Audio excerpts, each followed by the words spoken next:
हाँ देखना बच्चों, जैसे ये 3 क्वेश्चन है, इनको ट्राई करो 10 मिनट के लिए।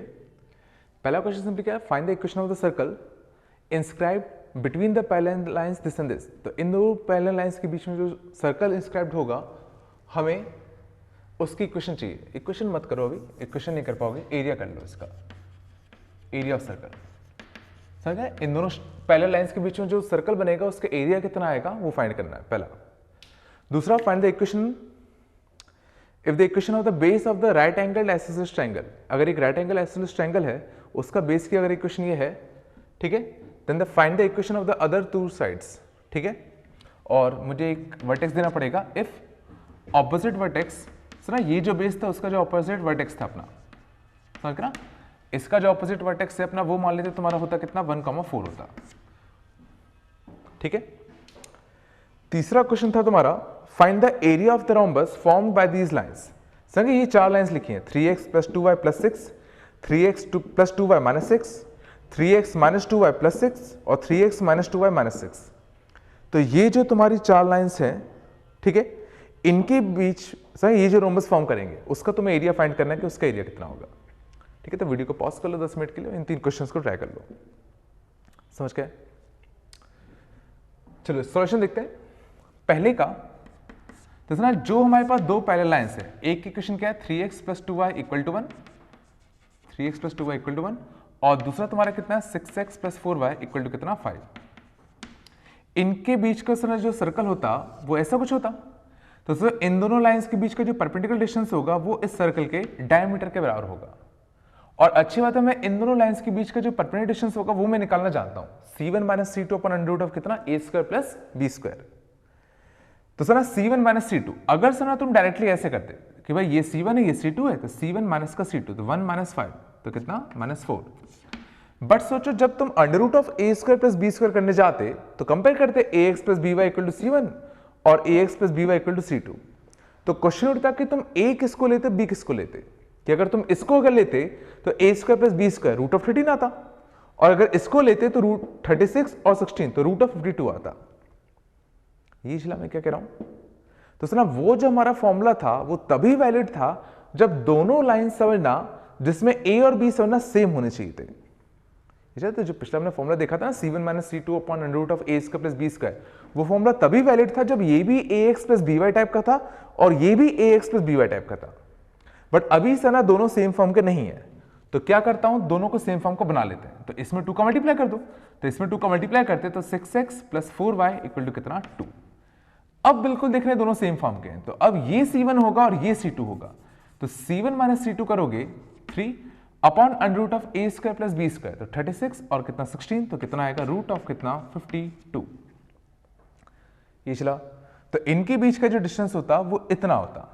तो जो सर्कल का जो एरिया आएगा वो कितना आ जाएगा πr², तो इसके आधे का स्क्वायर, तो 3/2 √52 का तुम्हारा कितना होल स्क्वायर, सीधा ये एरिया था, ठीक है। इसमें तो मेरे हिसाब से कोई दिक्कत नहीं होगी। अगला देखना क्या था, अगर एक राइट एंगल ट्रायंगल है अपना जिसका बेस कितना 3y + x = 1, तो 3y + x = 1 ये उसका बेस था, समझ गए। हमें क्या करना था, ये जो तुम्हारा आइसोसेलेस ट्रायंगल बनता, और अच्छी बात है राइट एंगल आइसोसेलेस ट्रायंगल है, ठीक है। और ये मुझे देना चाहिए था वैसे कि मतलब ये तुम्हारा बेस था अपना, ठीक है, राइट एंगल मतलब यहां बना रहा है। तो हमें से ना ये जो दो साइड से हमें ये फाइंड करने थे, और अच्छा तो ऑपोजिट वर्टेक्स तुम्हें कितना दे रखा है 1, कितना 4। तो अच्छा बात है, ये भी तुम्हारा कितना होगा 45 डिग्री होगा, और ये भी तुम्हारा कितना होगा 45 डिग्री होगा। मैं समझ ना इस लाइन से जिसका स्लोप कितना -1/3, इससे समझना एक लाइन हमें चाहिए जो 45 डिग्री इस साइड बनाए, और एक लाइन हमें चाहिए जो 45 डिग्री इस साइड बनाए। ये चला, ये जो लाइन थी इससे 45 डिग्री क्लॉकवाइज और 45 डिग्री एंटी क्लॉकवाइज, ठीक है, यही तो हमें लाइन चाहिए थी। तो मान लेते हैं ये जो लाइन होता है इसका स्लोप कितना होता m, तो m का अब इससे जो एंगल होना चाहिए था वो 45 डिग्री होना चाहिए था, तो m1 - m2, तो m1 - m2 upon 1 + m1 m2, ये जो होना चाहिए था tan 45 में किसके 1 के बराबर होना चाहिए था। तो ये तुम्हारा कितना आ जाएगा 3m + 1 अपॉन 3 माइनस का कितना m, ठीक है। तो एक बार प्लस में खोल लेते हैं, एक बार माइनस में खोल लेते हैं, तो ये कितना बन जाएगा 3 - का m = 3m + 1, ये प्लस वाला आता। तो तो यहां सॉल्व करते तो कितना आता 4m, यहां से कितना 2, तो 2/4, तो 1m तुम्हारा कितना आता 1/2। एक बार माइनस में खोल लेते हैं, तो माइनस में खोल देते ये कितना बनता है m माइनस का 3 बनता, तो यहां से 2m और यहां से कितना -4, तो यहां से m तुम्हारा कितना आता -2, तो एक का -2 आया स्लोप, दूसरे कितना आया 1/2, और पॉइंट हमें पता ही था, समझ गए। तो जो दो बाकी जो साइड्स होते हैं उसकी इक्वेशन क्या होती है, y माइनस का 4 equal to m times of कितना x माइनस का 1, और जहां पे m क्या होगा, या तो -2 होगा या तो कितना होगा 1/2 होगा, समझ गए। तो ये बाकी दो साइड्स आए थे, इसमें कोई दिक्कत नहीं होगी। अगला समझना थोड़ा ठीक था, find the area of the rhombus formed by this lines this and this and this. तो देखो इतना जो भी रोम्बस होता वो कुछ अपना ऐसा होता, समझ गए। तो इसमें से ना ये जो दो लाइंस है, ये कौन सी लाइन होती, मान लो 3x + 2y + x = 0, ये मान लो लाइन होती कौन सी 3x + 2y - 6, ये मान लो लाइन होती है अपनी 3x - 2y + 6, और ये मान लो लाइन होती है अपनी 3x - 2y और कितना -6 = 0। अब हमें ना ये जो एरिया था रोम्बस जो इनक्लोज कर रहा था, हमें वो पता करना था क्या होगा, ठीक है। तो एक तो तरीका था, समझ गए ना क्या करना था। तो पहले तो ये फील करने की कोशिश करना, रोम्बस के केस में या किसी पैलोग्राम के केस में, पहले तो ये फील करने की कोशिश करो कि अगर मान लो कोई भी तुम्हारा पैलोग्राम होता, इसका अगर ये लेंथ अगर ए है, ये लेंथ बी है, और ये एंगल अगर थीटा होगा, तो सर ये जो एरिया इनक्लोज आएगा this will be equal to half A B sine theta, A B into कितना साइन थीटा, ये चलता है ना। देखो सिंपली क्योंकि बेस तुम्हारा क्या था, ए था, ये थीटा था, तो ये परपेंडिकुलर लेंथ ये जो आएगा ये तुम्हारा कितना आएगा बी साइन थीटा आएगा, तो सीधा बेस इंटू परपेंडिकुलर हाइट, तो बेस ए इंटू परपेंडिकुलर हाइट, सीधा इसका होगा। और अगर वहीं अगर ये रोम्बस अगर होता, सोचो अगर ये रोम्बस होता, ठीक है, समझना, अगर ये रोम्बस अगर होगा तो सर अगर मुझे ये लेंथ अगर मिल जाए ए, ठीक है, तो ये लेंथ भी अगर ए होगा, तो ये जो लेंथ आएगा और ये एंगल अगर कितना हो जाए तुम्हारा थीटा, तो एक तो फॉर्मूला से होना इसका जो एरिया का होगा, ये चला, एक तो फॉर्मूला मैं सीधा लिख सकता हूं बेस इंटू परपेंडिकुलर हाइट, और परपेंडिकुलर हाइट कितना होगा a² इंटू कितना साइन थीटा। तो एक तो फॉर्मूला एरिया का इसका ही होता है। लेकिन सर ना एक और चीज मैं कर सकता हूं कि अगर सर ना मुझे इसकी अगर परपेंडिकुलर लेंस अगर पता है ना, ये पहला परपेंडिकुलर, ये इसका दूसरा परपेंडिकुलर, और ये मान लो P1 होता, ये अगर मान लो P2 होता, वैसे सेम ही होंगे, रोम्बस है तो सिमेट्रिक होगा, तो ये भी P1 है, ये भी P1 होता, और सुना ये अगर थीटा होता, सुना ये अगर थीटा होता, तो इस बार फील करने की कोशिश करना कि अगर ये P1 है तो देखो ये थीटा होगा, तो ये भी थीटा होगा अपना, ये सर सिमेट्रिक है अपना, सिमेट्रिक है तो ये भी थीटा होगा अपना, तो ये भी थीटा होगा अपना, तो ये P1 था, यहां पे ये तुम्हारा 90 था, ये थीटा था, तो ये हाइपोटेन्यूस होगा, तो इससे जो ये जो लेंथ आएगा this will be equal to P1/sin theta. सोचो कि ये परपेंडिकुलर P1 था, ये थीटा था, ये 90 था, तो ये लेंथ कितना आएगा P1/sin थीटा आएगा, और ये लेंथ P1/sin थीटा था, तो ये भी P1/sin थीटा होगा, तो बेस कितना हो गया P1/sin थीटा,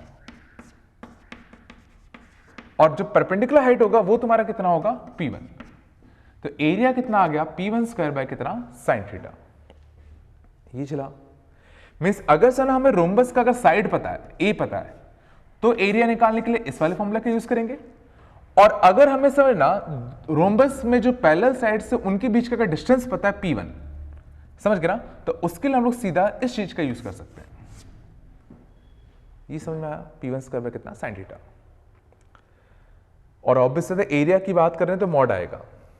तब जरा ये फील करो ये जो रोम्बस था हमें इस केस में क्या चीज पता थी, तो ध्यान देना हमें समझना इन दोनों लाइंस के बीच का परपेंडिकुलर डिस्टेंस पता है, इवन हमें इन दोनों लाइंस के बीच का परपेंडिकुलर डिस्टेंस भी पता है, और अच्छा तो दोनों सेम ही आएंगे। देखो इनके बीच का परपेंडिकुलर डिस्टेंस कितना आता C1 - C2, तो C1 - C2 करते तो कितना आता 12 अपॉन √(a² + b²), तो कितना आता √ कितना 13, तो जो P1 होता वो तुम्हारा कितना आता 12 बाय कितना √13। ये चला, तो ये भी सोचो 12/√13 ही आता, नहीं तो निकाल के देख लो, -6 और प्लस C1 - C2 वापस से 12/√13। तो हमारा जो फॉर्मूला आएगा एरिया का वो तुम्हारा कितना आ जाएगा, P1² by sine theta, P1² by कितना साइन थीटा, तो 12/√13 का होल स्क्वायर, 12/√13 का कितना होल स्क्वायर बाय कितना साइन थीटा। बस हमें साइन थीटा हो चाहिए था, तो साइन थीटा मिल जाए तो काम हो जाएगा। और अच्छी बात है, मैं इन दोनों लाइंस के बीच का एंगल निकाल सकता हूं। इसका स्लोप तो सोचो कितना था, -3/2, इसका स्लोप कितना था, +3/2, तो इनके बीच का tan थीटा, तो tan थीटा इनके बीच कितना आएगा, m1 - m2, तो 3/2 -3/2 तो कितना 3/1 + m1 m2, तो 1 माइनस से कितना 9/4, समझ गए। तो ये कितना आ जाएगा तुम्हारा 12/5, तो tan थीटा कितना आ गया 12/5 आ गया, और tan थीटा अगर 12/5 होगा तो 12 और नीचे 5 तो 12, तो sin थीटा कितना आएगा 12/13, तो 12/√13 का होल स्क्वायर अपॉन कितना 12/13, तो फाइनल आंसर जो आया तुम्हारा वो कितना आ जाएगा 12√13, सॉरी 12 ही आ गया, 13 से 13 तो कट ही जाएगा सीधा, तो एरिया जो आया वो सीधा कितना आ गया 12 आ गया। ठीक है, तो ये समझ गए, तो ये हम कुछ ऐसे निकाल सकते हैं। यहां तक कोई दिक्कत नहीं किसी को, चलो आगे चले, इसको हटा रहा है ना, देखना। तो जैसे मान लो अगर मुझे इसी का मान लो एक फॉर्मूला अगर बनाना होता, कि जैसे अगर मान लो तुम्हारे पास ये कोई पैलोग्राम होता, जिसका मतलब ये जो साइड होता वो होता मान लो y = m1x + c1, ये जो साइड होता मान लो होता y = m1x + c2, ये जो होता मान लेते हैं y = कुछ अपना m2x + d1, और ये जो होता मान लेते कुछ अपना y = कितना m2x + कितना d2, तो ये मान लो एक पैलोग्राम होगा अपना। तो मान लेते हैं इस पैलोग्राम का अगर हमें एक फॉर्मूला बनाना था, मतलब अगर हमें ये जो 4 लाइंस अगर ये गिवन है तो इस पैलोग्राम का एरिया कितना आएगा। ठीक है, देखते हैं। तो वापस से ना मैं इसी फॉर्मूला का यूज करता हूं, तो ना अगर ये जो परपेंडिकुलर लेंथ होता, ये अगर मान लेते P1 होता, और ये जो परपेंडिकुलर लेंथ है ये मान लेते अगर अपना कितना होता P2 होता, समझ गए, और ये थीटा और ये थीटा सेम होंगे,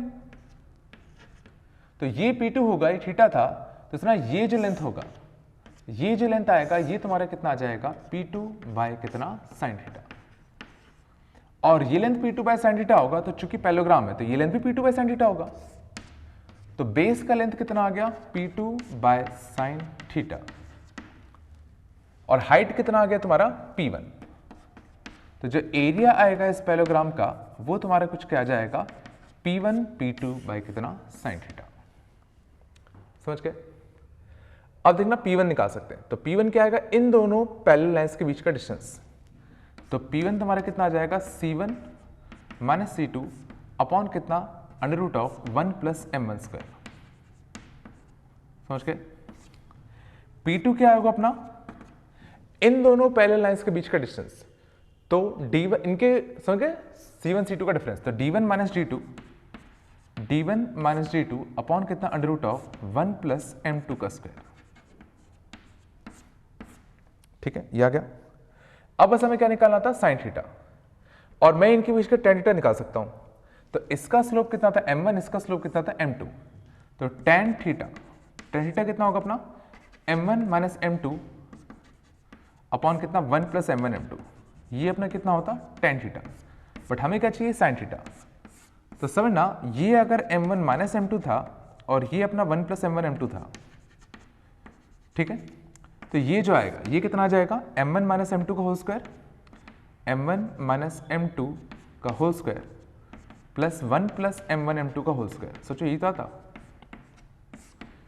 इसको थोड़ा सा सिंप्लीफाई कर लेते हैं, तो सिंप्लीफाई करते तो m1² + m2² -2 m1 m2 क्या था, यहां से 1 + m1 m2 का होल स्क्वायर, और ये कितना था प्लस का 2 m1 m2 आता, प्लस का 2 m1 m2, कुछ कटा, माइनस के 2 m1 m2 से प्लस का 2 m1 m2 कट जाएगा, बचा कितना m1² m2² +1, देखना इन दोनों में से मैं m1² कॉमन ले लूँ, तो m1 का स्क्वायर कॉमन लोगे तो यहां से कितना बचेगा 1 + का m2², सोचो ये तो बचता, और यहां से कितना बचा 1 प्लस का m2 स्क्वायर, 1 प्लस का m2 स्क्वायर। तो देखो 1 प्लस का m2 स्क्वायर भी कॉमन आएगा, तो ये सोचो इनडायरेक्टली कितना बन गया, under root of 1 plus m1 का स्क्वायर इंटू 1 प्लस m2 का स्क्वायर। ये कुछ अपना ये बन गया। तो साइन थीटा जो आता वो कितना आता, m1 minus m2 upon this आया था। तो अब सीधा फॉर्मूला पुट कर देते हैं, तो this into this by sine theta, तो दिस इंटू दिस में c1 minus c2 into d1 minus d2 upon under root of 1 plus m1 square under root of 1 plus m2 square by sine theta, और sine theta कितना था m1 minus m2 upon hypotenuse, और hypotenuse क्या था under root of 1 plus m1 square और under root of कितना 1 plus m2 square. और अच्छी बात है ये पूरा कट गया, तो बड़ा अच्छा आ गया कितना c1 minus c2 into d1 minus d2 upon m1 minus m2। तो सीधा जो एरिया ऑफ पैरेललोग्राम आएगा वो कुछ ही आ जाएगा। ठीक है, ये समझ में आया सबको क्या क्या मैंने?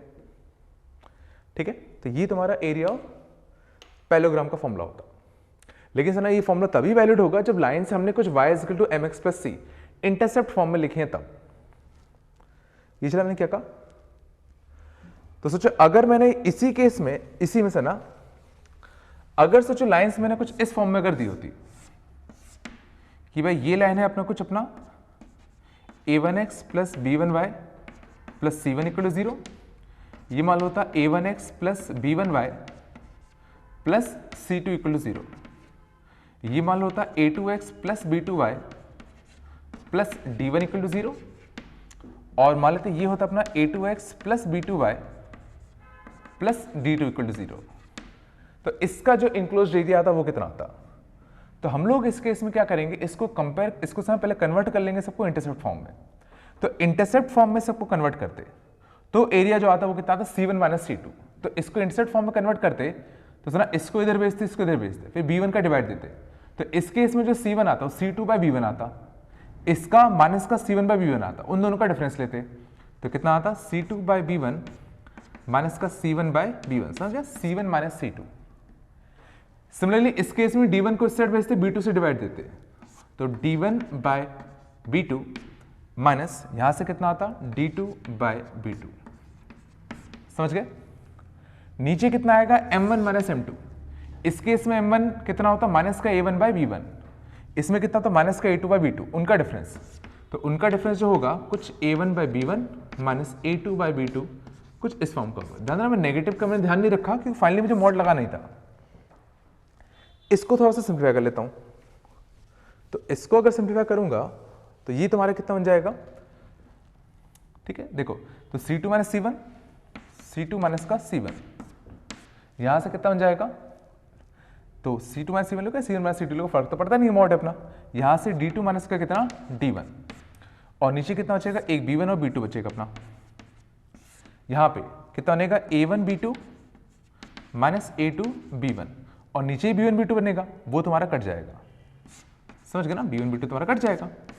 तो इस केस में जो तुम्हारा फॉर्मूला बना वो ये बना c1 minus c2 into d1 minus d2, और इस बार से m1 माइनस m2 की वजह पे क्या होगा a1 b2 माइनस कितना a2 b1, समझ गए। तो इस केस में जो एरिया ऑफ पैरेललोग्राम आएगा, अगर लाइंस अगर इस फॉर्म में गिवन है तो उस केस में ये आएगा, समझ गए। तो समझना हम लोग इस फॉर्मूले को याद रखेंगे, ठीक है। चलो इनमें कोई दिक्कत तो नहीं किसी को, ठीक है। तो उम्मीद है ये समझ में आ गया होगा। चलो आगे चलें।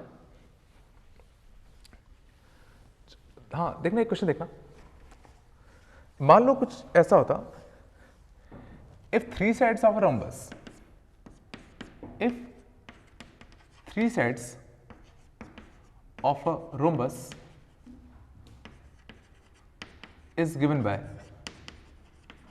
if three sides of a rhombus is given by, मान लेते होता 3y माइनस का x equal to 1, 3y minus x equal to 4, ठीक है, और मान होता 2x plus y equal to 3। मान लो होता find the fourth side, find possible fourth side, इसका जो चौथा साइड होता हमें मान लो वो फाइंड करना था। तो पहले तो ये फील करने की कोशिश करो कि जो चौथा पॉसिबल साइड होगा उसके कितने, मतलब कितने ऐसे पॉसिबल साइड्स हो सकते हैं काउंटिंग में, कितने होंगे ऐसे? 1 होगा, 2 होगा, 4 होंगे, 10 होंगे, कितने होंगे? तो सर ने कुछ करना, ये 2 पैरेलल साइड्स हमें गिवन है, ठीक है, तो इनके बीच का सर डिस्टेंस भी फिक्स होगा। तीसरा मुझे एक ये बताया, मुझे इसका चौथा पॉसिबल साइड निकालना है, और सर चौथा पॉसिबल जो साइड होगा वो ये फील करने की कोशिश करो वो 2 होंगे। एक सोचो इस साइड, देखो ये तो ऑब्वियस है इसी के पैरेलल आना है उसको, ये तो फील आता है इसके पैरेलल आएगा, या तो सोचो इस साइड होता, ये चला, ऐसे 2 पॉसिबल हो सकते थे अपने, ठीक है। अब देखना, देखो तो ये भी कंफर्म है, अगर इसकी इक्वेशन अगर 2x plus y equal to 3 है तो इसकी जो इक्वेशन होती है वो कुछ 2x plus y equal to सोचो c होगा, ये फिलहाल। और उससे भी बढ़िया सुना, इन दोनों लाइंस के बीच का जो परपेंडिकुलर डिस्टेंस p था वही सोचो इन दोनों लाइंस के बीच का भी परपेंडिकुलर डिस्टेंस होना चाहिए था, ये तो रोम्बस की प्रॉपर्टी होती है। और अच्छी बात है इन दोनों लाइंस के बीच का मुझे परपेंडिकुलर डिस्टेंस पता था, सोचो c1 minus c2 upon under root of a square plus b square root 10। तो इसकी इक्वेशन को मैंने मान लिया 2x plus y equal to c, तो इनके बीच का परपेंडिकुलर डिस्टेंस कितना आता? 3 minus c upon under root of a square plus b square, तो रूट ऑफ 5। समझ गए? तो ऑटोमेटिकली मॉड लगाने से क्या होगा, तुम्हें 2 वैल्यू ऑटोमेटिकली मिल जाएगी, ठीक है। तो एक बार प्लस में खोलेगा, माइनस में खोलो, तो रूट 5 से काट दो, तो ये कितना होता है 3 बाय रूट 2 प्लस का, तो ये कितना ना 3 माइनस का c, तो एक c के लिए तुम्हारी कितनी आ गई 3 माइनस का 3 रूट 2। एक बार माइनस में खोलते, तो माइनस में खोलते तो c कितना आता 3 प्लस कितना 3 बाय रूट 2। तो सुना तुम्हारे 2 पॉसिबल लाइंस होते चौथे साइड की, जिसमें c की वैल्यू क्या होगी, सीधा ये छाप दो, और ये जो पार्ट था वो 2x प्लस वाई के बराबर था अपना, ये समझ में आया सबको, ठीक है। तो ये कुछ ये बनता है। तो उम्मीद है ये जितने भी कंसेप्ट मैंने बताया वो समझ में आगे होंगे, ठीक है। चलो आगे चलते हैं, इसको हटा रहा हूं ना। हाँ देखना, अगला हम थोड़ा बात करते हैं position of a point with respect to a line. एक लाइन के रिस्पेक्ट में किसी पॉइंट की पोजीशन हम लोग कैसे डिफाइन करेंगे, देखते हैं। जैसे कि समझना, मान लेते ये तुम्हारी कोई भी लाइन होता ax plus B y plus सी इक्वल 0, ठीक है। और मान लेते हमें एक पॉइंट दिया होता अल्फा कॉमा बीटा, तो हम कैसे पता करेंगे कि ये जो अल्फा कॉमा बीटा है वो इस लाइन के ऊपर की साइड लाई कर रहा है कि नीचे की साइड लाई कर रहा है, हमें मान लो ये पता करना था। वैसे इस केस में दिख रहा है ऊपर कर रहा है, बट हर बार थोड़ी हम लाइन और उनको प्लॉट करेंगे, समझ गए ना। तो इसमें से ना करने के लिए देखो हम लोग सिंपली क्या करेंगे कि इसका जो भी एक्स कोऑर्डिनेट है जैसे अल्फा था, तो सेम इस अल्फा पे इस पे हाइट चेक कर लेंगे, इस लाइन पे हाइट कितनी आएगी। तो अगर मैं एक्स के लिए अगर अल्फा छापूं तो सर ना यहाँ पे जो वाई की जो वैल्यू आएगी, तो वाई की जो वैल्यू आएगी वो तुम्हारी कितनी आ जाएगी, माइनस सी माइनस का ए अल्फा बाई कितना बी।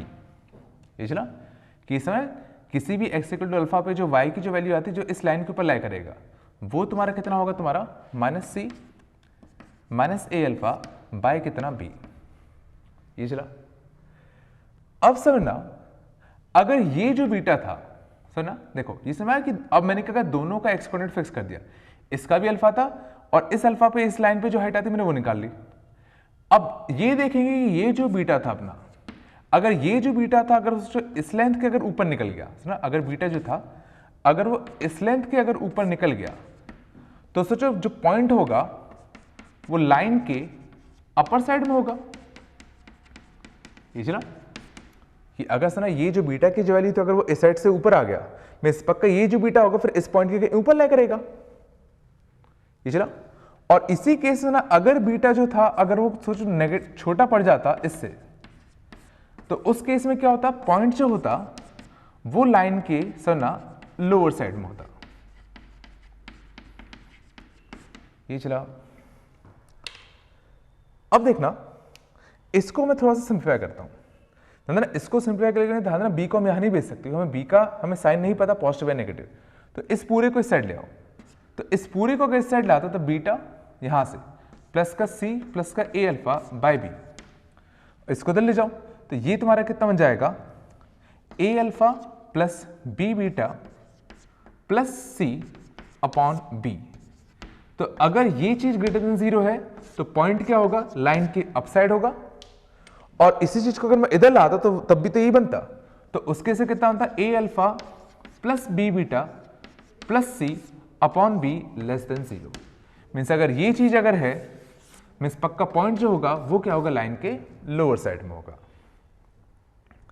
ये चला, ये सब हमने क्या करा, और ये समझना काफी अच्छी चीज है। सिंपली सोचो वापस से, ये क्या था, ये सिंपली क्या था कि जिस भी पॉइंट का तुम्हें पता करना है कि वो लाइन के ऊपर है या नीचे, सिंपली उस पॉइंट को डायरेक्टली इसमें छाप दो, ध्यान देना डायरेक्टली इसमें छाप दो, ध्यान देना डायरेक्टली इसके छापने पे, और ध्यान देना बी से हमें डिवाइड भी देना पड़ेगा, तो इस पॉइंट को डायरेक्टली इसमें छाप दो और बी से डिवाइड दे दो, और बस ये चेक कर लो कि ये चीज पॉजिटिव है या ये नेगेटिव है। अगर पॉजिटिव होगा तो ऊपर आएगा, नेगेटिव होगा तो नीचे आएगा। ध्यान देना खाली इस पॉइंट को यहां छापने से और पॉजिटिव आ गया तो हम नहीं कह सकते पॉइंट ऊपर करेगा कि नीचे करेगा, हमें एक बी से डिवाइड भी देना पड़ेगा, समझना।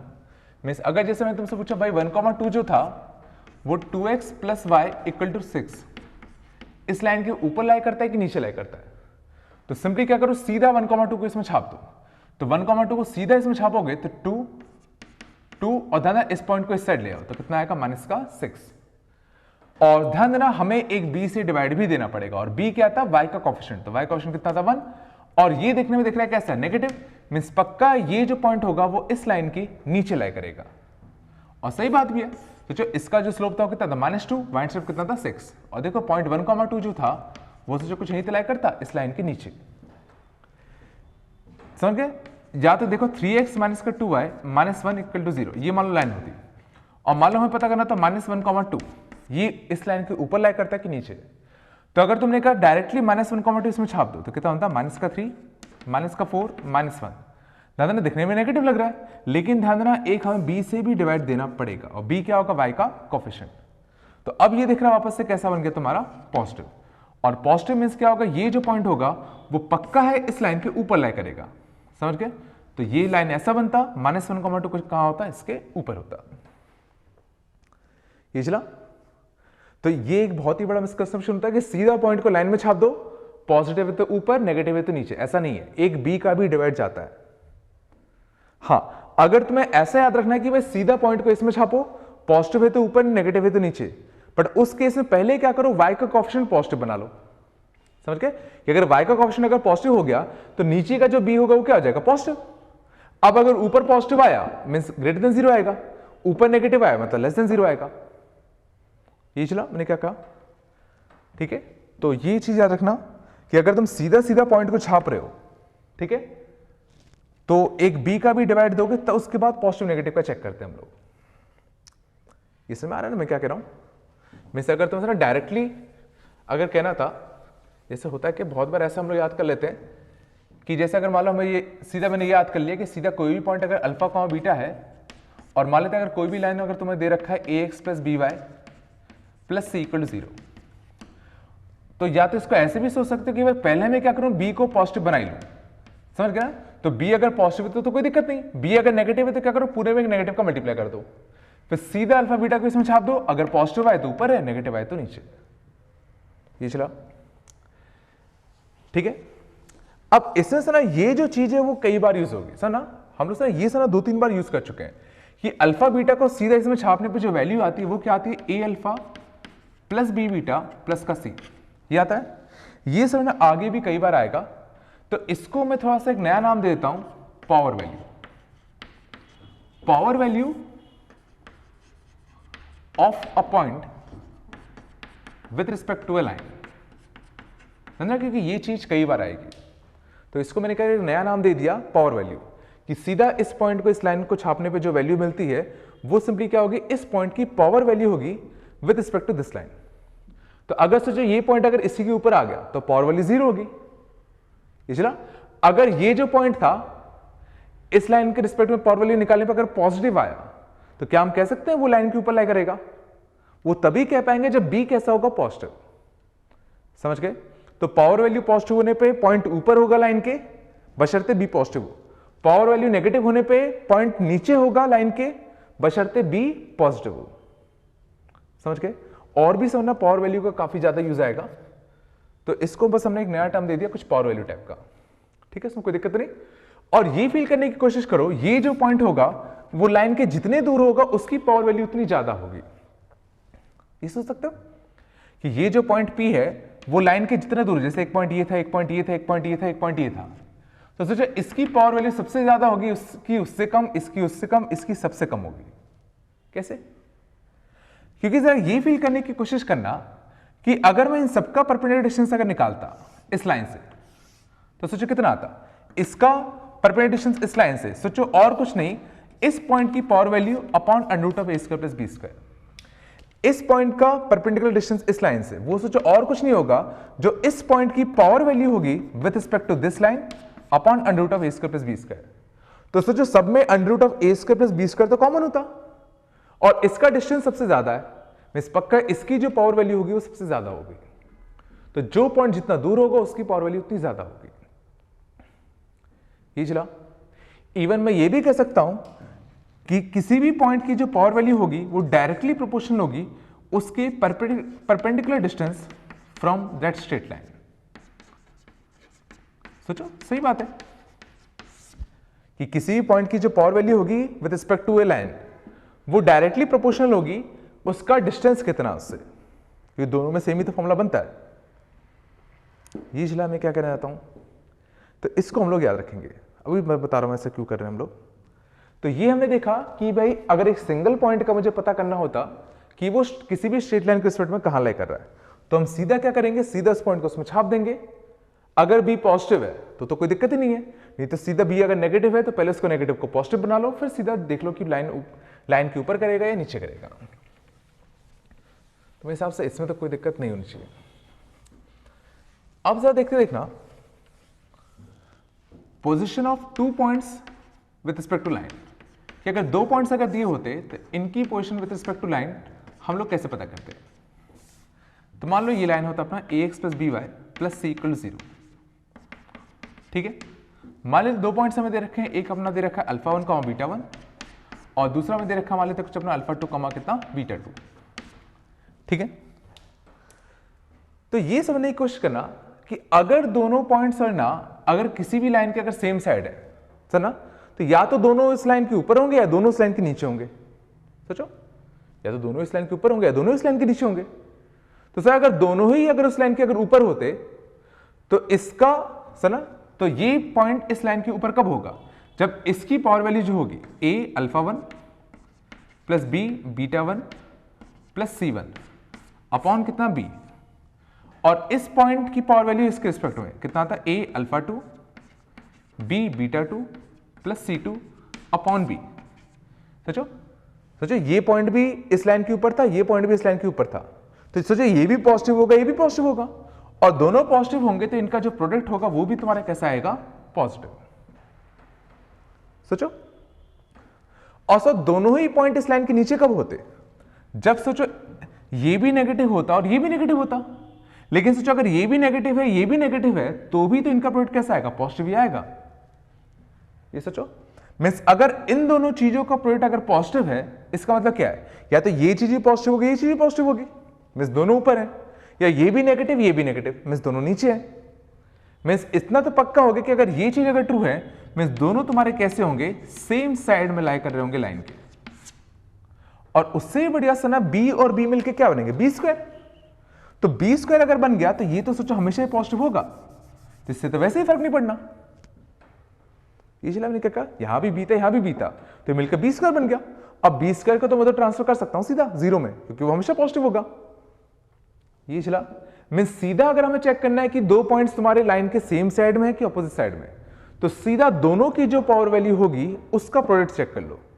अगर दोनों की पावर वैल्यू का जो प्रोडक्ट है अगर वो पॉजिटिव है मींस दोनों लाइन सेम साइड में होंगी, और अगर दोनों लाइंस की पावर वैल्यू का अगर प्रोडक्ट अगर तुम्हारा नेगेटिव होगा मीन्स पक्का है दोनों लाइन, दोनों जो पॉइंट्स होंगे वो उस लाइन के क्या होंगे, ऑपोजिट साइड में लाई करेंगे। ये चलाओ। तो जैसे अगर मान लो हमें चेक करना होता सीधा कि 1,4 और -2,3 ये दोनों मान लेते अगर लाइन होता x + y = 3, इस लाइन के सेम साइड में लाई करते कि ऑपोजिट साइड में, तो कैसे चेक करेंगे, तो इसकी power value with respect to this line, तो 1/4 छाप दो तो 1/4 5, 5 - 3 2, -2 3 छाप दो तो -2,3, तो -2,3 1 -3 -2, तो इनके जो पावर वैल्यू का जो प्रोडक्ट आया वो नेगेटिव आया। मीन्स पक्का ये जो दोनों पॉइंट्स होंगे वो इस लाइन के, ध्यान देना, ऑपोजिट साइड में लाई करेंगे। ये चला, ठीक है, इसमें कोई दिक्कत नहीं किसी को। तो ये हमने देख लिया कि हम कैसे पता करेंगे कि कोई भी पॉइंट या दो पॉइंट्स अगर होते तो वो लाइन के किस साइड में लाई करते। मान लो इसी में मान लो एक क्वेश्चन होता, ठीक है, इसको हटा दो।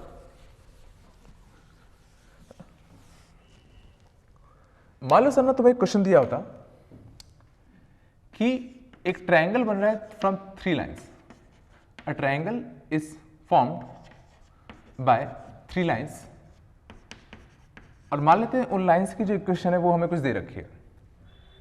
तो मान लो पहली इक्वेशन जो है वो हमें दे रखी है x - का 5y, ठीक है, -5 = 0।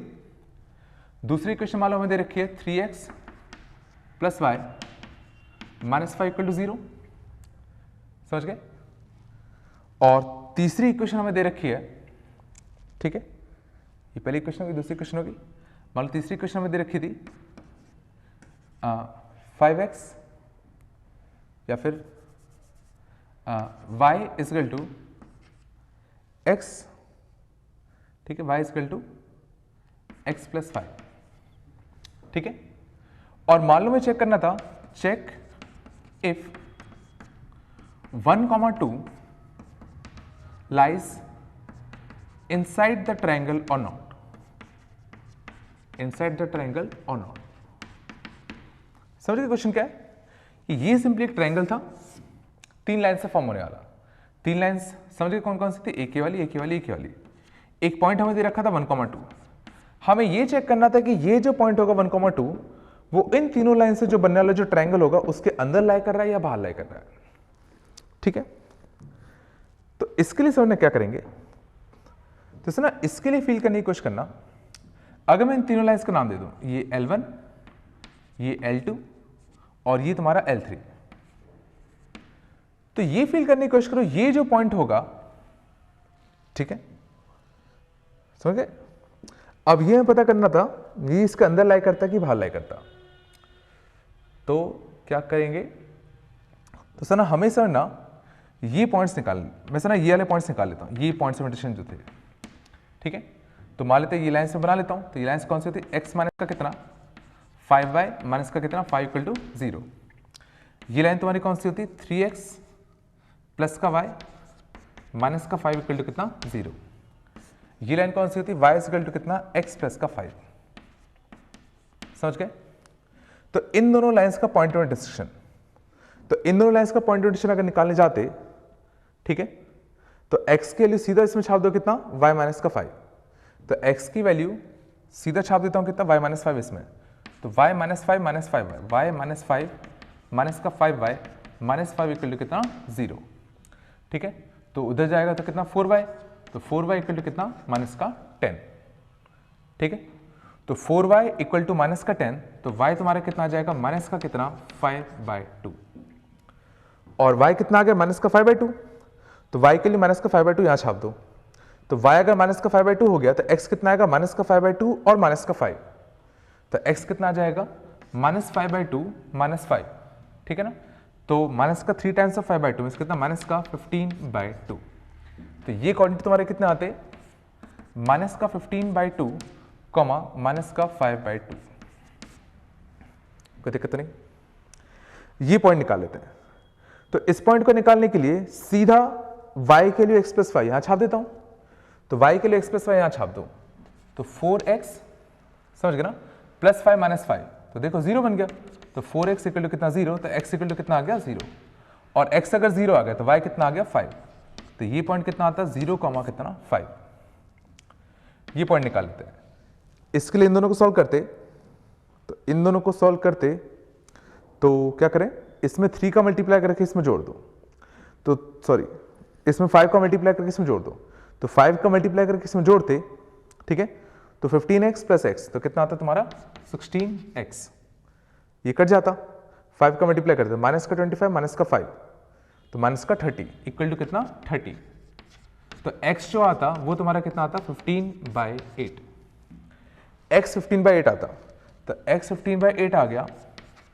यहां से y की बात करें तो x 15/8 इसमें छाप दो, तो 15/8 इंटू 3 45/8, तो 45/8 माइनस का 5, 45/8 माइनस 5 तो 8 5 40, 8/5, 8/5 उधर जाता तो y कितना आता माइनस का 8/5।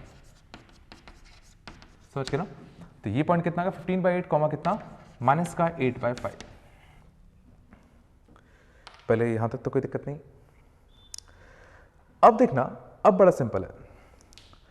अब समझना, मैं कह रहा हूं अगर इस पॉइंट को अगर समझना इस ट्रायंगल के अंदर अगर लाई करना है तो ये फील करने की कोशिश करना, ये जो पॉइंट A था और ये पॉइंट को अगर मैं नाम P दे दूं तो A और P को इस लाइन के रिस्पेक्ट में सोचो सेम साइड होना चाहिए। फील करो, A और P को इस लाइन के रिस्पेक्ट में सेम साइड होना चाहिए। इसको नाम दूं अगर B, इसको नाम दूं अगर C। B और P को इस वाले लाइन के रिस्पेक्ट में सोचो सेम साइड होना चाहिए, सोचो।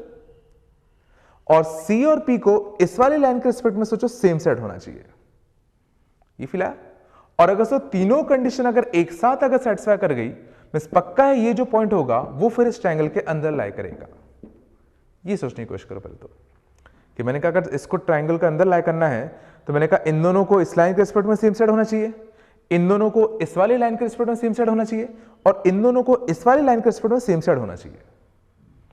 ये फील करो, ये नेसेसरी कंडीशन है इस पॉइंट को इस ट्रायंगल के अंदर लाई करने का। अब बस ये चेक कर लेते हैं। तो इन दोनों पॉइंट्स को इस लाइन के रिस्पेक्ट में, तो ध्यान देना ज्यादा मेहनत नहीं लगेगी। 1, 2 इसमें छापो, तो बस हमें पॉजिटिव नेगेटिव तो चेक करना है, तो 1, 2 इसमें छापते तो 1 और 2, एक मिनट, ये तो इसी के ऊपर ही लाई कर जाएगा, ये इसके ऊपर ही लाई कर जाएगा, फिर तो मजा ही नहीं आएगा। 3x + y - 5 है ना। तो इसको मैं थोड़ा चेंज कर लेता हूं, इसको मैं 1, 3 कर देता हूं, ठीक है ना। 1, 3 कर देता हूं इसका ना। तो 1, 3 के इसके रिस्पेक्ट में देखना, 1, 3 इसमें छापो, तो 1, 3 इसमें छापोगे तो कैसा आएगा तुम्हारा पॉजिटिव। अब ये पॉइंट इसमें छापो, ये इसमें छापो, ठीक है। तो ये अगर इसमें छापोगे, ठीक है, तो ये जो तुम्हारा आएगा, तो ये जो तुम्हारा आएगा -15/2 और -5/2, तो देखो ये जो आएगा ये तुम्हारा पक्का नेगेटिव आएगा। ये चला देखो, तो यहीं पे गड़बड़ हो गया, तो ये पॉजिटिव था नेगेटिव था, तो ये ना ये जो दोनों पॉइंट्स थे वो इस लाइन के रिस्पेक्ट में सेम साइड थे ही नहीं। ये चला, ये जो दोनों पॉइंट्स थे वो इस लाइन के रिस्पेक्ट में ध्यान सेम साइड में ही नहीं थे, और यहीं गड़बड़ हो गया, तो पक्का ये जो पॉइंट होगा वो क्या होगा इस ट्रायंगल के बाहर लाई करेगा। Means 1, 3 doesn't lie inside the triangle. समझ गए। 1, पे देख लेते हैं, देख लेते हैं 1, के लिए क्या होता। मान लो अगर ये 1, होता, मैं देख लेता हूं कि आ रहा है कि नहीं आ रहा, ठीक है। तो 1, का अगर मान लो देखते हैं तो 1, 3 तो बाहर कर रहा था, 1, 2 इसके ऊपर कर रहा था। 1, की अगर बात करेंगे तो 1, इसमें छापो, तो 1, -5 तो कैसा आता नेगेटिव। -15/2 -5/2 यहां छापो तो नेगेटिव नेगेटिव नेगेटिव, तो ये भी पक्का था नेगेटिव। तो इनका जो प्रोडक्ट है वो कैसा आया पॉजिटिव। मीन्स ये दोनों पॉइंट इस लाइन के रिस्पेक्ट में तो भाई सेम साइड लाई कर रहे हैं। अब ये दोनों पॉइंट का इस लाइन के रिस्पेक्ट में चेक करते हैं, तो 1, इसमें छापो, तो 1, इसमें छापोगे तो दिख रहा है साफ साफ कैसा आएगा नेगेटिव। 0, इसमें छापो, तो 0, इसमें छापोगे तो दिख रहा है ये भी कैसा आएगा नेगेटिव। तो इनका प्रोडक्ट कैसा आता पॉजिटिव। मीन्स इस लाइन के रिस्पेक्ट में ये दोनों पॉइंट सेम साइड लाई कर रहे हैं। अब इस लाइन के रिस्पेक्ट में इन दोनों पॉइंट का चेक करते हैं, तो 1, इसमें छापो, ध्यान देना सबको पहले इस साइड भेजोगे, तो y -x -5 फिर 1, छापते तो पक्का कैसा आता नेगेटिव। 15/8 और -8/5 इसमें छापो, तो ये क्या बनता y -x -5। समझ गए ना। तो 15/8 -8/5 और -5, ठीक है। तो 15/8 प्लस 8/5, 15/8 प्लस 8/5 और -5, देखो -5 काफी बड़ा है तो यही पक्का नेगेटिव आता। तो इनका भी प्रोडक्ट कैसा आया? पॉजिटिव।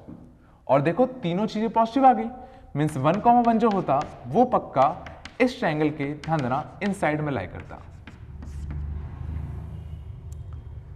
पहले तरीका से हमने करा क्या बेसिकली, तो किसी पॉइंट को ट्रायंगल के अंदर लाई करने के लिए ना ये तीन कंडीशन जरूरी होगी, ठीक है। इतना आया समझ में?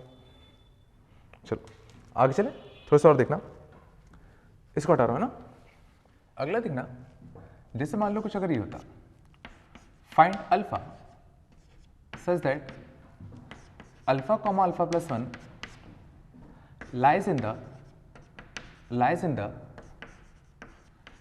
acute angle region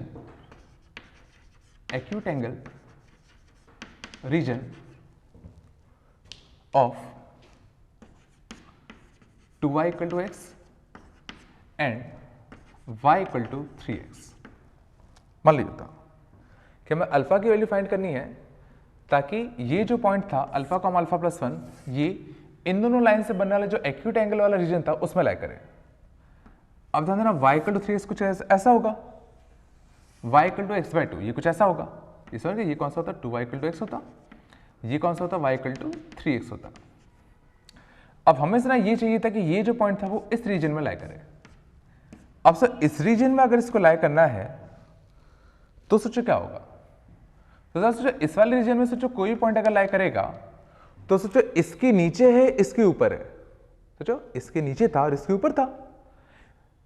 इसे हमने क्या कहा कि अगर P को अगर सर इसमें लाई करना था तो इस लाइन के नीचे होना चाहिए था और इस लाइन के ऊपर होना चाहिए था, ठीक है। और इसमें अगर लाई करना था तो, और यहां पे अगर लाई करना था तो सर ना इसके नीचे होना चाहिए था, इसके ऊपर होना चाहिए था। मीन्स अगर समझना ध्यान देना, तो इसको मैं समझना पहले ऐसे लिख लेता हूं, y माइनस का 3x इक्वल टू 0, इसको लिखता हूं 2y माइनस का x इक्वल टू कितना? 0। अच्छी बात है b मतलब y का जो कोफिशिएंट है वो यहां भी पॉजिटिव था, यहां भी पॉजिटिव था। ये चला, y का जो कोफिशिएंट है वो यहां भी पॉजिटिव है, यहां भी पॉजिटिव है। तो सीधा पावर वैल्यू के रिस्पेक्ट में मैं पॉइंट की पोजीशन चेक कर सकता हूं। पावर वैल्यू पॉजिटिव तो पॉइंट ऊपर, पावर वैल्यू नेगेटिव है पॉइंट नीचे। और इस केस में सोचो क्या होता, अगर इस पॉइंट को इस लाइन के नीचे लाई करना है, मींस इस पॉइंट की power value with respect to this line वो कैसे नीचे? नेगेटिव। और इस लाइन के रिस्पेक्ट में ऊपर होना चाहिए, मींस इसके रिस्पेक्ट में कैसे होना चाहिए? पॉजिटिव। तो दोनों का जो प्रोडक्ट होता वो कैसा होता? नेगेटिव। और यहां पे सोचो इसके रिस्पेक्ट में नेगेटिव होगा, इसके रिस्पेक्ट में पॉजिटिव होगा, तो अभी भी सोचो उनका प्रोडक्ट कैसा होता? नेगेटिव। मींस डायरेक्टली मैं कह सकता हूं कि अगर इस पॉइंट P की जो पावर वैल्यू है वो लाइन 1 के रिस्पेक्ट में और लाइन 2 के रिस्पेक्ट में अगर इनका प्रोडक्ट अगर नेगेटिव अगर आ जाए, मींस पक्का है वो फिर एक्यूट वाले रीजन में लाई करेगा। ये चला हमने क्या क्या बोला, क्योंकि सोचो अगर P सोचो अगर यहां आ जाता तो इसका सोचो इसके रिस्पेक्ट में भी पावर वैल्यू पॉजिटिव, इसके रिस्पेक्ट में भी पॉजिटिव, तो प्रोडक्ट लेते तो भी पॉजिटिव आता। चला तो सीधा ये जो पॉइंट P था, अब इसकी मैं पावर वैल्यू निकाल लेता हूं दोनों लाइंस के रिस्पेक्ट में। तो इस लाइन के रिस्पेक्ट में तो अल्फा प्लस 1 और अल्फा इसमें छाप दो सीधा, तो अल्फा प्लस 1 माइनस का 3 अल्फा। इस पॉइंट की power value with respect to this line, तो अल्फा प्लस 1 कितना आएगा? Twice of alpha plus 1 minus का कितना? अल्फा। और ये तुम्हारा कैसा आना चाहिए? नेगेटिव। तो ये कितना आ जाएगा? माइनस का 2 अल्फा प्लस का 1, 2 alpha minus alpha, alpha plus का 2, दिस शुड भी कितना? नेगेटिव, ठीक है। और इसके लिए चाहो तो वेवी कर्व सॉल्व कर लो, तो वेवी कर्व से अगर सॉल्व करते तो इसके रूट्स क्या आते? एक माइनस का 2 आता, एक कितना आता? 1/2 आता।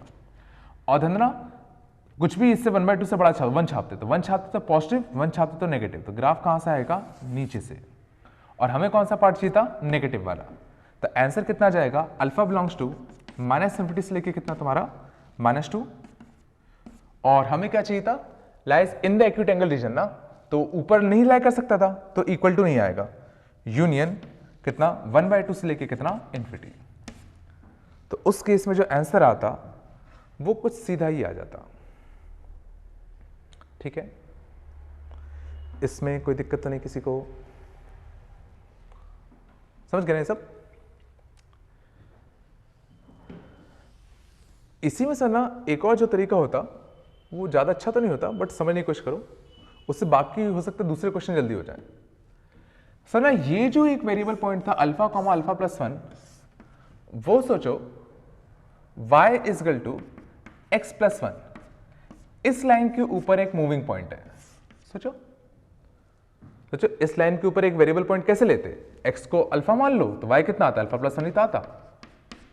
ये फील कर पाए कि ये जो पॉइंट था वो और कुछ नहीं, एक मूविंग पॉइंट था जो इस लाइन के ऊपर मूव कर रहा था।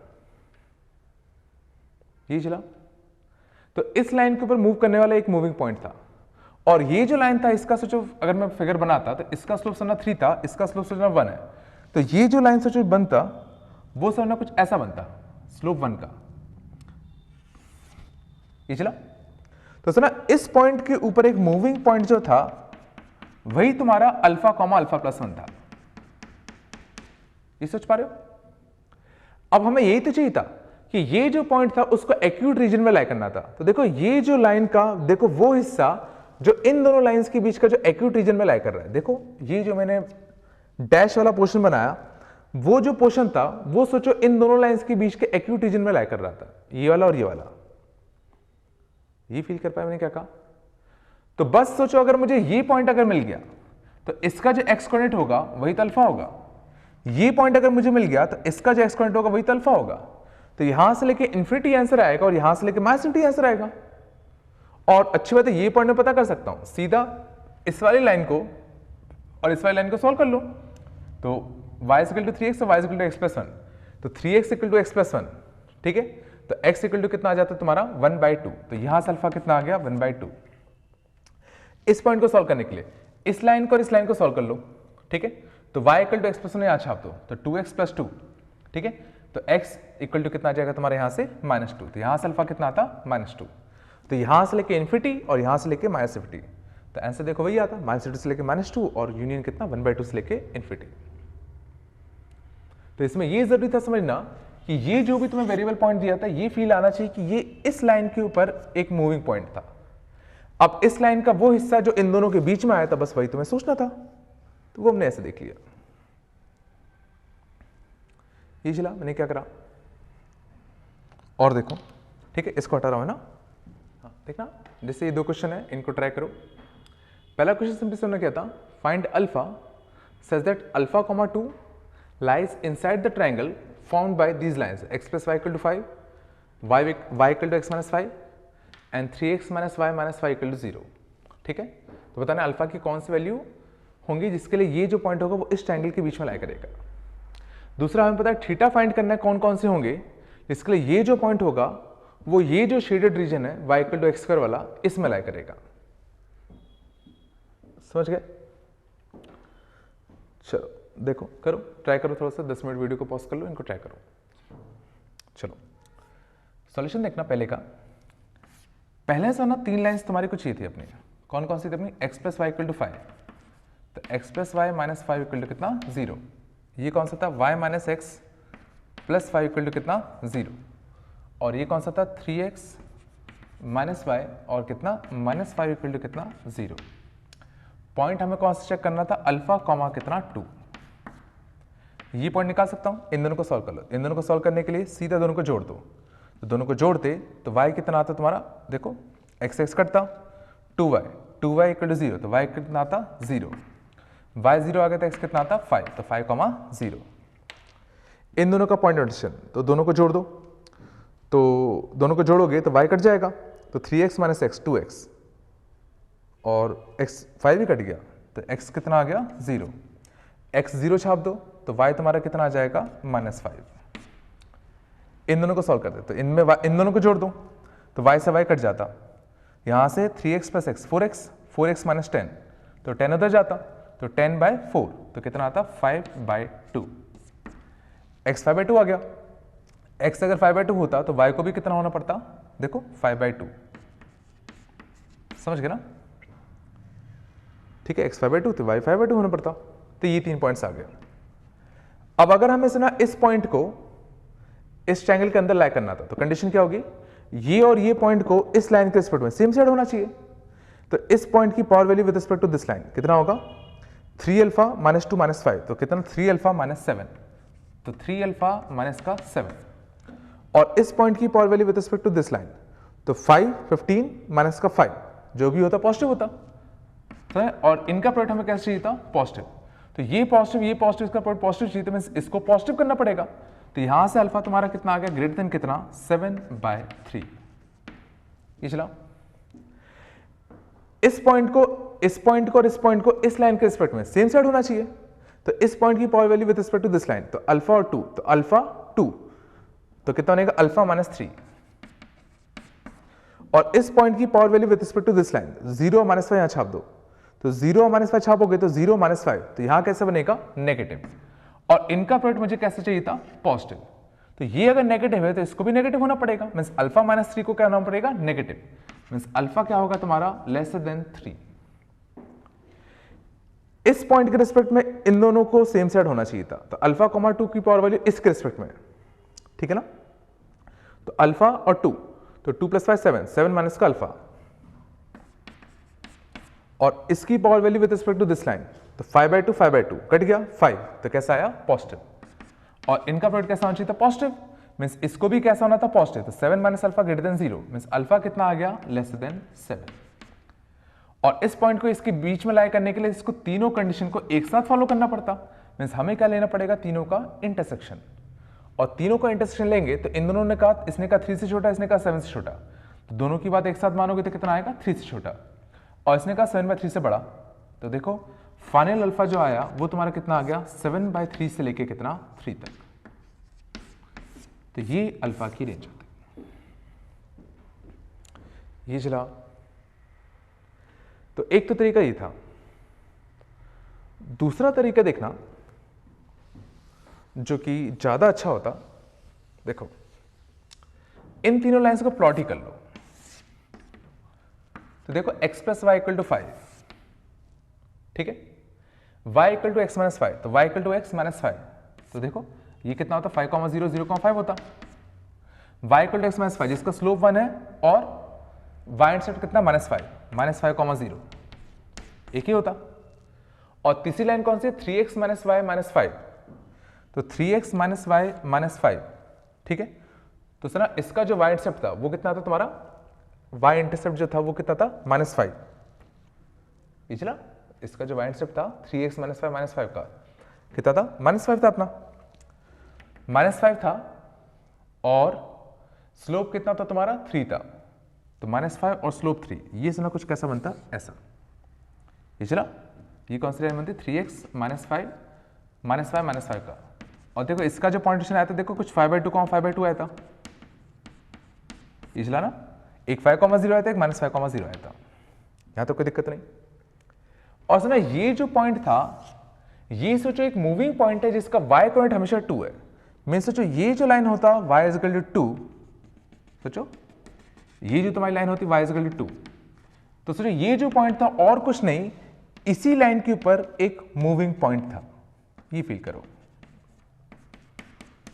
ये सोच पा रहे हो कि α/2 इसी लाइन के ऊपर एक मूविंग पॉइंट था, और हमें इस लाइन के ऊपर वो रीजन पता करना था जो इस ट्रायंगल के अंदर आ रहा है।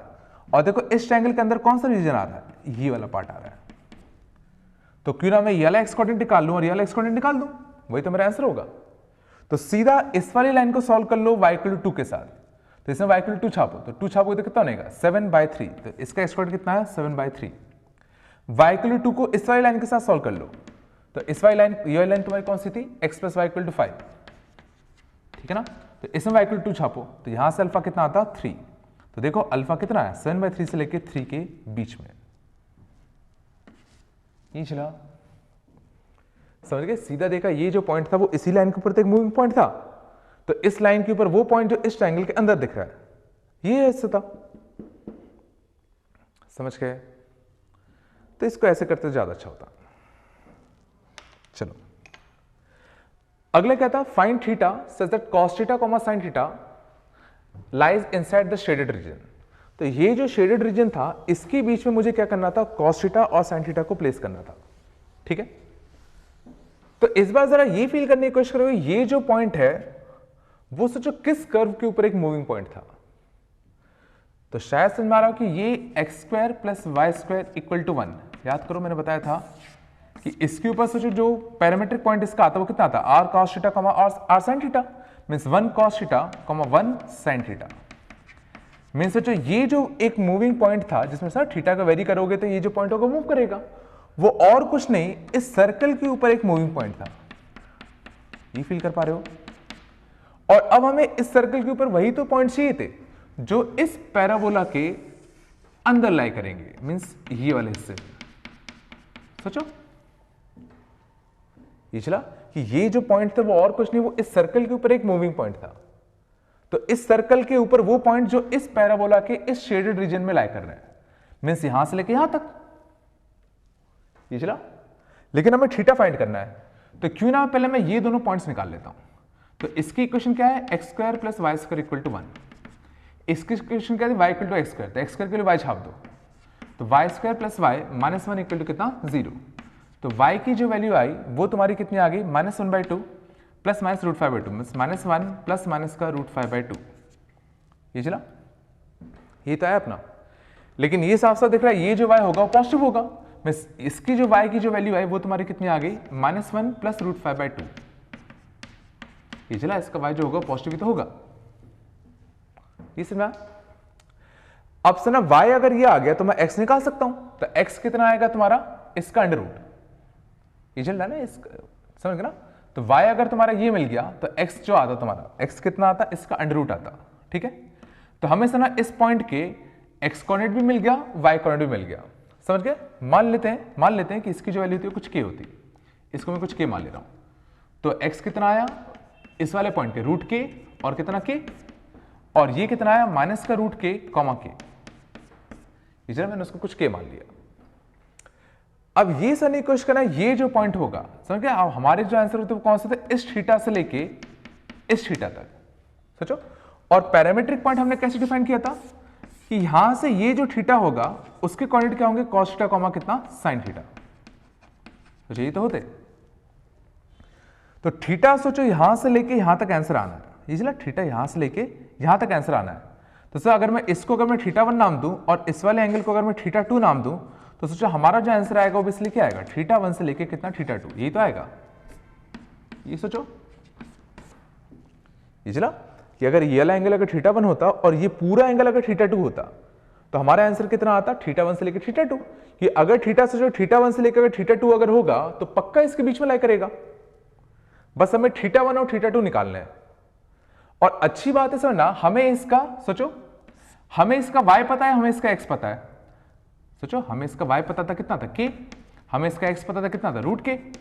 तो इसका सोचो जो tan थीटा होगा थीटा 1 का, तो tan थीटा 1 तुम्हारा कितना होगा, k/√k, मींस ये कितना होगा, √k। तो थीटा 1 जो आएगा तुम्हारा वो कितना आ जाएगा, tan इनवर्स ऑफ कितना, √k।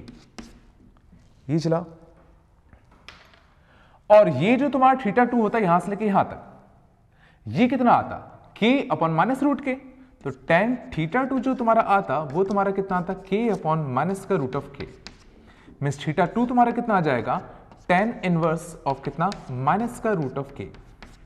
और हमें थीटा 1 भी मिल गया, थीटा 2 भी मिल गया, तो जो हमारा जो आंसर होगा वो सीधा कितना आ जाएगा, थीटा 1 से लेके थीटा 2, मींस कितना, tan इनवर्स √k से लेके तुम्हारा tan इनवर्स ऑफ -√k। और धंधना चाहो तो इसको ऐसे लिख लो, या इसी tan इनवर्स ऑफ -√k को सोचो पाई माइनस ये थीटा 1 ही तो होगा, तो इसको चाहो तो ऐसे लिख लो, tan इनवर्स ऑफ √k से लेके pi minus tan inverse √k तक। दोनों एक ही बात है। जहां पे k की वैल्यू क्या थी तुम्हारी, -1 प्लस √5/2। ठीक है, ये चला क्या हुआ, मीन्स ऐसे क्वेश्चंस में अगर तुम ये सोच पाओ कि ये जो पॉइंट था वो किस कर्व के ऊपर लाई कर रहा है, तो क्वेश्चंस काफी सिंपल बन जाते हैं।